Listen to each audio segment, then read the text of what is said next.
During the next 15 minutes, you will hear a remarkable transcribed documentary broadcast recorded by Marine Combat Correspondent Technical Sergeant Fred Welker of Newcastle, Pennsylvania, and Engineer Technical Sergeant Keen Hepburn of Washington, D.C. The recording was made right after the Marines swarmed ashore on one of the Marshall Island atolls. This recording is remarkable not because the microphone has captured the furious sound of battle, but because it portrays, as no dramatic production could, the change that comes over man after 24 hours of battle. We have titled this broadcast, A Night in a Foxhole, and we are indebted to the Public Relations Office of the Marine Corps for making the recorded material available. It has been said by some observers that war does not perceptibly change a man. Others say it does.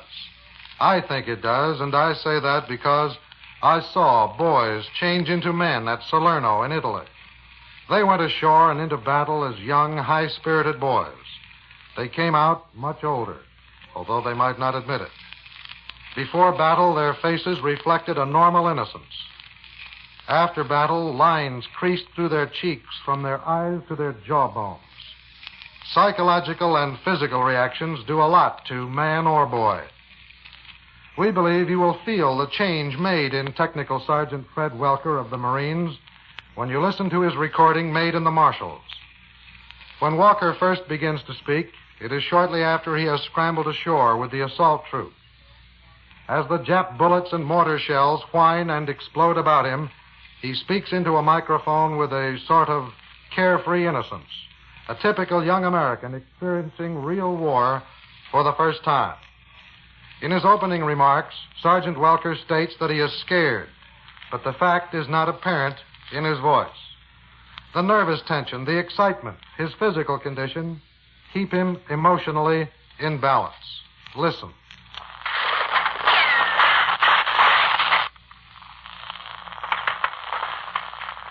Down. Those, my friends, are bullets. Just landed here about 15 minutes ago, and I don't know whether I sound scared or not, but I am. I don't know whether you can hear any rifles popping or not, but there's rifles and just everything in the book is going off around this joint. Namur Island, down in the Kwajaleins, and boy, this is really a hot place. After the naval bombardment and the aerial bombardment and all the bombardments together, we thought we were going to be able to walk in here without, finding such a hot reception.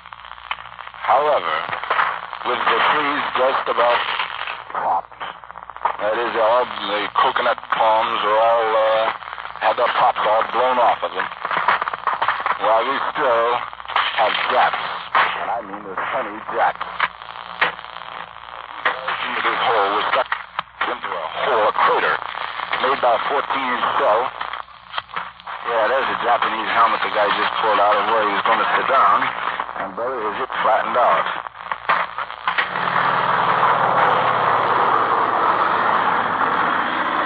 That's one of the rover boys. John looks the place over and see if the boys need any help on this end. Well, stick around, bud. We may call you back later. It's not hard to figure out that these men, 150,000, that is 150,000 Japs on this island before they came in, that is, they didn't actually know. However, they bombarded the thing just as though there were 150,000 in here, covering as near as possible every foot, every square inch of these islands. And that's why there have been so few casualties.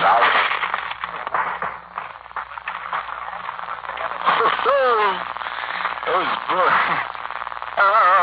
Did you hear that?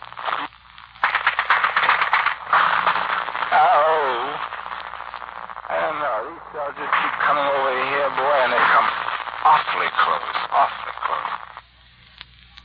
At this point, Sergeant Welker and his comrade, Sergeant Hepburn, come under extremely heavy fire, and the recording is distorted. As we pick them up again a few minutes later, Welker has been describing the advance of a wave of Marines all around him. And then... Who? A chicken? Where? Well, I'll be doggone. This island, you wouldn't believe that a thing could be living on it, and here is a chicken just came over the hill, right down in our shell hole, very nonchalantly pecking and scratching around in the sand. Not singed a bit. I don't know how that ever happened. That is good, isn't it, huh? That's very good. Looks like a stiff slug. And of course, all the troops who were stealing very, very cautiously forward are all getting a big laugh out of it now. I mean, they're all pointing at it and getting a big bang out of it. All the men.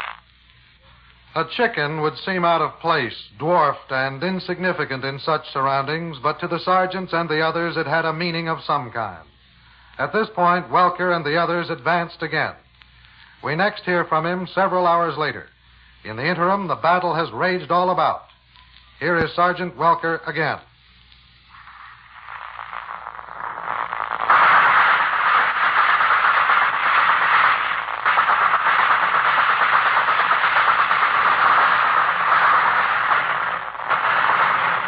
We're up just a little further now, as you can probably hear. And shaft of a embankment over here. It's a concrete abutment of some sort. And they're set up behind that in a pretty nice manner. However, our boys are going to get them out somehow. There they go. That's the bazookas. Those bazookas are really getting in line now. They're going to blast them out of there, concrete and all.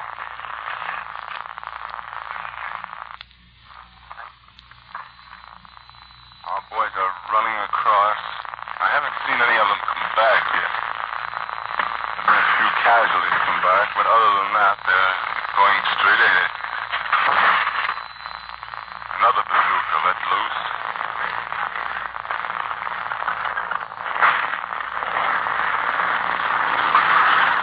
Tanks are getting into position, too, in several places.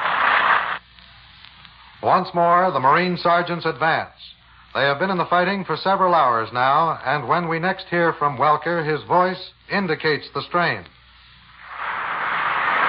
Forward just a little further now. And here, I believe, just a little plainer. Being a rapid exchange over there with our boys putting out a little more than they're taking. In fact, they're putting out a lot more than they're taking.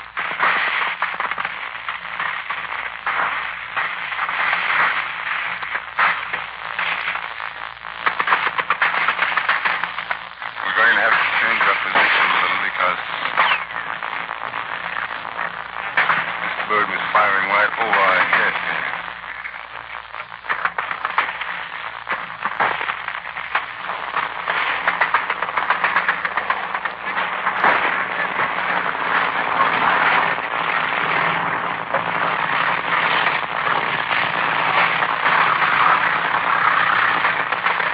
He didn't do it.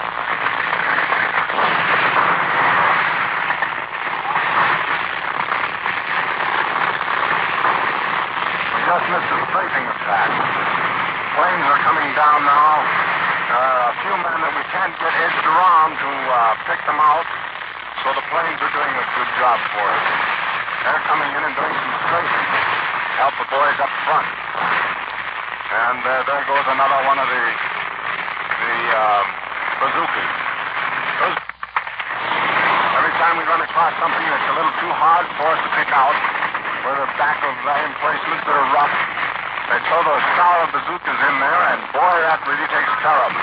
I've seen 3 places now where they've dusted them out of there. It was almost impenetrable as far as rifle fire and machine gun fire were concerned. A Marine, somewhat out of breath on his way to the command post, now meets Welker. The recording is indistinct, but if you listen carefully, you will hear him identify himself as Private James J. Murphy of Duncan Avenue, Jersey City.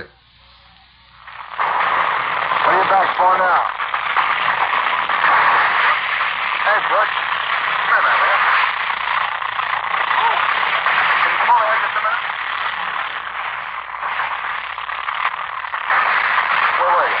Oh, about 125 yards up. About 125 yards up. And how far the boys from here? About 200? Something like that. How are they doing? Huh? Well, so far, they're pretty good. They can't shoot enough. You can't see them, huh? What are they behind? Are they using trees? Concrete abutments, huh? They dug down the hole. Oh, they dug down in holes, huh? They're using the bazookas up there to knock them out? So far, later, so much excitement there. Yeah, I'll bet. How are our boys? Are there many of them getting clipped? Many casualties? I didn't see many. You didn't see many. How about those Japs? Got a few of them laying around? There's quite a few. Lot of them. That's good dope. What's your name? Private J.J. Murphy. Murphy. Yeah. You're not Irish, are you? That's it. Where are you from? Jersey City. Jersey City? That's right. Murphy from Jersey City. Where in Jersey City? Right on Duncan Avenue, 312 Jersey City. 312, huh? Duncan Avenue, Jersey City. That's right. Well, you look pretty well spent. What'd you do, come back for ammunition? I come back to see if I get my CP. Go up and get my other man and find where they are. What's your rate? Private. Private? That's right. You're communications personnel, huh? No, 50 caliber. Oh, 50 caliber? That's right. Oh, you're coming back to the command post, is that right? What, the battalion command post? That's right, battalion. Well, this is it right here. Did you know it? No, I didn't know. Well, this hole in the ground is the DP. Night descended on the atoll, but it wasn't really dark. The sky was crisscrossed with bright tracer bullets. Explosions flashed about the men as they crouched in their foxholes. It poured rain. The Marines must have been miserable. The nervous tension increased. There was sleep for no man. In the morning, Sergeant Welker's voice is heard again. Machine guns have been going like this all morning. In fact, they went on all night.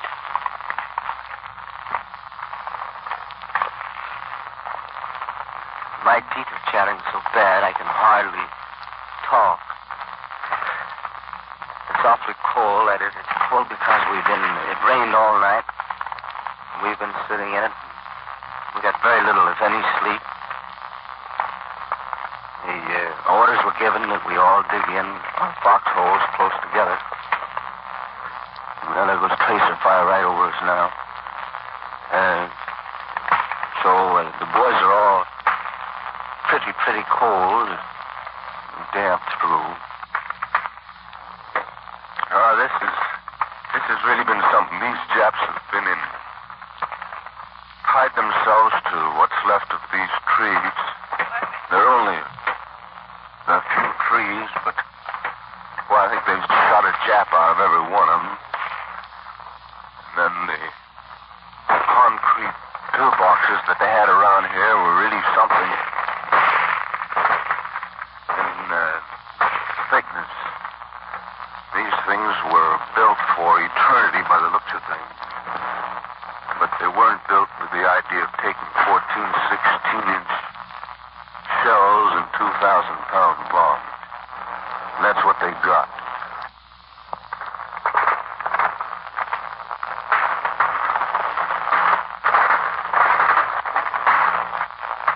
There's a little duel going on between machine guns now.